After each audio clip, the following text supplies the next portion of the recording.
நாங்க யாரையுமே போய் இவ்வளவு கிட்டத்துல பார்க்கவே முடியாது. அந்த பேரை எங்க குடும்பத்துக்கு வாங்கி கொடுத்துருக்கான்.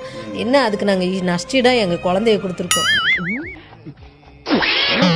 என்ன அதுக்கு நாங்க நஷ்டீடா எங்க குழந்தைய கொடுத்துருக்கோம். இப்படி ஒரு பொண்ணு நாட்டுக்கு தேவையா? ஆமண்ணே. உன் வீட்டுக்கு தேவையா? ஆமண்ணே. என்ன ஓமண்ணே? உன்னை எல்லாம் திருத்தவே முடியாதுடா. 3ல சிறந்த தாய் இந்த விருதுக்காக நாமினேட் ஆயிருக்கக்கூடியவங்க யாரெல்லாம் பார்த்தலாம். Nominee sir.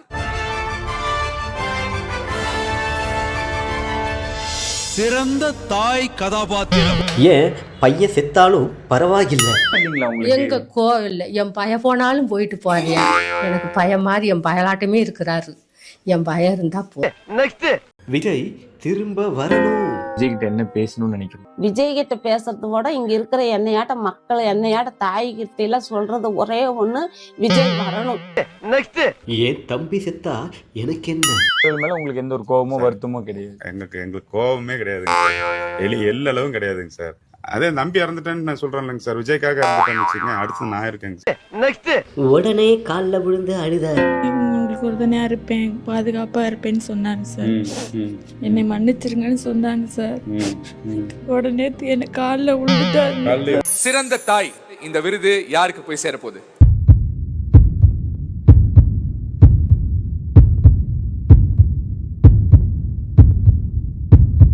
The winner is ஏன் மக செத்தாலும் பரவாயில்லை. எல்லா புகழும் இறைவனுக்கே. அட வெக்கம் கட்டுவீங்களா? ஐயோ கைப்புள்ள அருவலோட கிளம்பிட்டானே, இன்னைக்கு எத்தனை தலை ஊர்ல போதோ தெரியலையே. கமெண்ட் வரவும் நாம எடுத்தோட யங்ஸ்டரா வேற இருக்கோம். யூத்தாமா எடுத்தோடனே நம்ம நான் எங்க கமிஷனருக்குலாம் நான் 10 மணிக்கெல்லாம் மெசேஜ் போடுவேன். சூர்யா அவனால எனக்கு பெரிய தொல்லையா. சார் இந்த இடத்துல லைட் எரியல, என் ஏரியாவுல விளக்கெரியல, மண்ணனை வாங்கி ஊத்துடா மங்கி. என்ன நினைச்சிட்டு இருக்க அப்படின்னு சொல்லி 10 மணிக்கெல்லாம் மெசேஜ் போட்டு அவரை போய் நான் அங்க வேலை பார்க்க வைப்பேன். எதுக்கு சிரிச்சு நீ பல்ல புடிங்க வெளியே. சோ இந்த மாற்றங்கள்லாம் அவங்களுக்கு வித்தியாசமா. இப்படிப்பட்ட நம்ம தெய்வங்களை, இப்படிப்பட்ட நம்ம மக்களை தற்குறின்றது. நாங்க எல்லாம் சிஎம் விஜயாவோட தம்பிடா. தம்பி நாங்க எல்லாம் மாண்புமிகு தமிழ்நாட்டின் முதலமைச்சர் ஜோசப் விஜயின் தம்பிடா. சொன்ன உடனே தெரியுது ராமன் தம்பி லட்சுமணனா இல்ல தர்மன் தம்பி அர்ஜுனனா? ஓ அண்ணன் ஒரு ஊர் பொறுக்கி, நீ ஒரு தெரு பொறுக்கி. நம்ம டவுன் சவுத்துல ஒரு ஊர்ல உங்க அப்பாவுக்கு வெங்கல சிலை வைக்கணும்னு ட்ரை பண்ணீங்கல்ல. கலைஞர் நகர் அப்படின்ட்டு வைக்கிறதா நான் கேள்விப்பட்டேன்.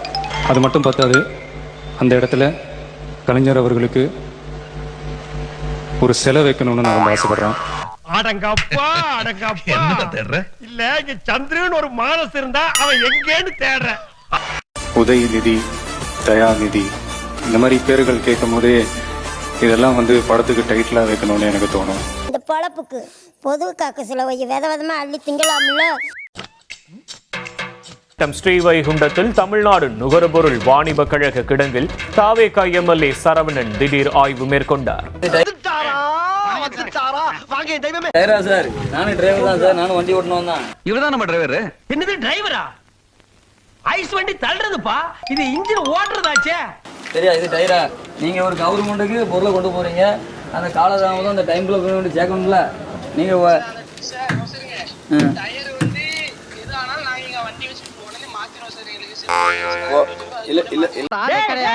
என்னடா அண்ணனை எழுத்து பேசுறா? இல்ல சார், செப்பனி வச்சு நான் வச்சுக்கிட்டு மாத்திரக்கா சார் இங்க கொடுத்துருக்காங்க கான்ட்ராக்ட். முறையான வண்டி வச்சு இது பண்ண, இதுக்கு டயர் கூட சரி பண்றேன். நான் திருவண்ண எம்எல்ஏ பேசுறேன். பேர்லாம் எனக்கு தெரியாது.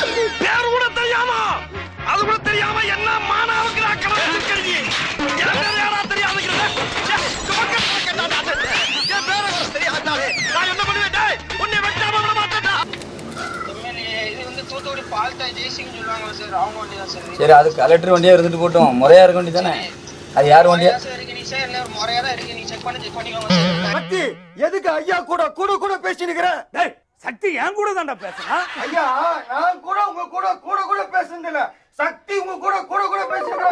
டயர் எல்லாம் கேக்குறீங்க, டயர்லாம் யார் கேட்க கிடையாது. நீங்க ஓ அப்ப டயர் எப்படி இருந்தாலும் தப்பு இல்லையா சார்? சும்மா பொடித்தனமா பேசாதீங்க. இப்போ என்ன உங்களுக்கு ஹாஸ்பிடல்ல இல்ல இத நான் எதிர்பார்த்ததான். எனக்கு இது வேணும் இன்னமும் வேணும். இது யாரு இது வண்டி ஓனரா யாரு யாரு சார்? நீங்க இதுல எப்படி மேனேஜரா? இவங்க பேர் என்ன சார்? இப்ப அத தெரிஞ்சு நீ என்ன பண்ண போற? மரியாதை மரியாதை உனக்கு என்னடா மரியாதை? அம்மா இப்படி வந்து இந்த மாதிரி அன்கண்டிஷன் அரகுற வண்டியை வச்சு ஓட்டலாம் நீங்க சொல்றீங்க அப்படிதானே? ஐயோ எந்த ட்ரெண்ட்ல பேசினாலும் எந்த ரூட்ல போனாலும் விடவே மாட்டேங்கிறாங்க. நான் என்ன பண்ணு? அப்ப டயர் யாரு சார்? டயர் இப்படி தான் வச்சிருப்பாங்களா? சார் நீங்க பேசல நீங்க தெரியாம பேசிட்டீங்க சார். கொடுங்க சார் போலாம் சார். வண்டியில இருந்து செக் பண்ணிக்கோங்க சார். அவ்வளவு வேற ஒண்ணும் தெரியாது. வாய்க்க சோத்திரையும் அடி வாங்கியாச்சு, சேத்திரையும் அடி வாங்கியாச்சு.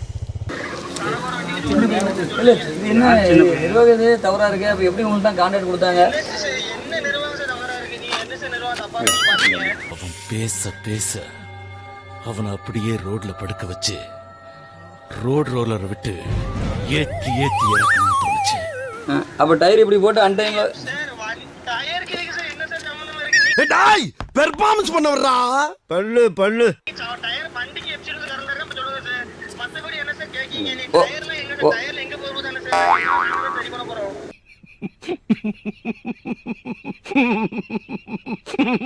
ஓ சரி நீங்க கான்ட்ராக்ட் எங்க சார் எடுத்துறீங்க? கான்ட்ராக்ட் இப்படி தான் எடுத்து நீங்க ஓகே பண்ணி எடுத்துறீங்கன்னா கண்டில கண்ணாடி இல்ல சார். நீ கான்ட்ராக்ட் பத்தி பேசுறீங்க. எப்படி பேசினாலும் கேட்டு போறானே. அப்படி வேணா மேல அதிகாரி இருப்பாங்க சார், ஆபீசர்ல அவங்க கேட்டு போங்க சார். பேச்செல்லாம் பவ்யமா இருக்கு, ஆனா சொல் பேச்சு கேட்க மாட்டேங்கிறீங்க. இது அப்படிதான். அதையும் மீறி உன்னை தடுத்தா கொலை பண்ணிடுவேன். ஓஹோ அப்ப போக வேண்டியதானே. சரி ஓனர் தான் இருக்காங்க. இவன் நம்பர் நோட் பண்ணுங்க. இல்ல என்ன ஒரு உங்க ஓனர் பேர் சிங்கி பால் தைல அரிசிட்டு தானே? உங்க ஓனருக்கு போன் போட்டு கொடுங்கண்ணே. நம்பர் தாங்க. ஏண்டா நேத்தா அவனை வேலைக்கு சேர்த்தேன், அவனை போய் ஓனர்ன்றீங்க. ஏண்டா நீயா ஓனரு? போனா அவசரப்பட்டேடா, அசிங்கப்பட்டேடா. தங்கச்சி யாரு தார யாருன்னு தெரியாம கூட கை வச்சுட்டேடா. எவ்வளவு தெளிவா போனாலும் நான் இங்க அடிச்சு போடுறாங்க. சின்ன பையன் போன் போட்டு கொடுத்துருக்கீங்க. வெள்ளத்திலையா போடுறா. ஐயோ ஐயோ அடிக்குதுடா. ஏனாடா மோசமா லாரி வச்சுக்கிட்டு எப்படி சார் ஓட்டுவீங்க? நானும் டிரைவர் தான். இது எப்படி ஓட்ட முடியுமா? இது ஓட்டுற ரூல்ஸ் இருக்காது. டேய் பறக்க விட்ட பூரா மறுபடியும் பந்தல வந்து உட்கார்ந்த மாதிரி மறுபடியும் ரமணா ஏன்டா உயிர் எடுக்கிற? இல்ல முறைப்படி தானே உங்களுக்கு கொடுத்தாங்க. வாய்க்கு அமௌண்ட் போக இல்லையா?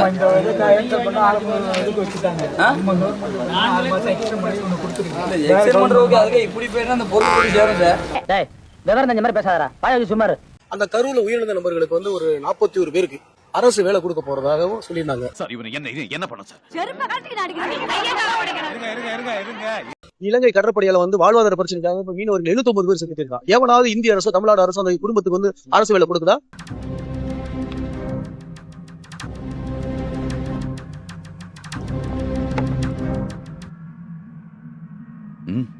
சொல்லுங்க. இல்ல. இந்திய ராணுவ வீரர்கள் எவ்வளவு சுட்டுக் கொல்லப்படுறாங்க? அவர்களுக்கு ஏதாவது அரசு வேலை கொடுக்குறாங்களா? இல்ல. ஸ்டெர்லைட் போராளிகள் 13 பேர் செத்து போனாங்க. அந்த 13 பேருக்கு வந்து ஏதாவது அரசு வேலை கொடுத்துருக்காங்களா? தம்பி என்ன கோவப்படுத்தணும்ன்ற ஒரே நோக்கத்துல கேள்வி கேக்குறியா? இல்ல. சாராயம் குடிச்சு போய் 10 லட்சம் கொடுத்ததே தப்பு நம்ம சொல்றோம். அவங்களுக்கு அரசு வேலை கேட்டா கேவலம் அல்ல? அது போலதான் இது இருக்குது. கிடையாதுல. கூத்தாடிய பார்க்க வந்தவங்க. நீ கேட்ட ஒவ்வொரு கேள்வி என்ன செருப்பால அடிச்ச மாதிரி இருக்குடா. மாதிரி இல்ல, உண்மையிலே செருப்பால தான் அடிச்சேன். மறக்காம சர்ப்ரைஸ் பண்ணுங்க. நெக்ஸ்ட் மீட் பண்றேன். ஒரு பிக்கிங் காணா.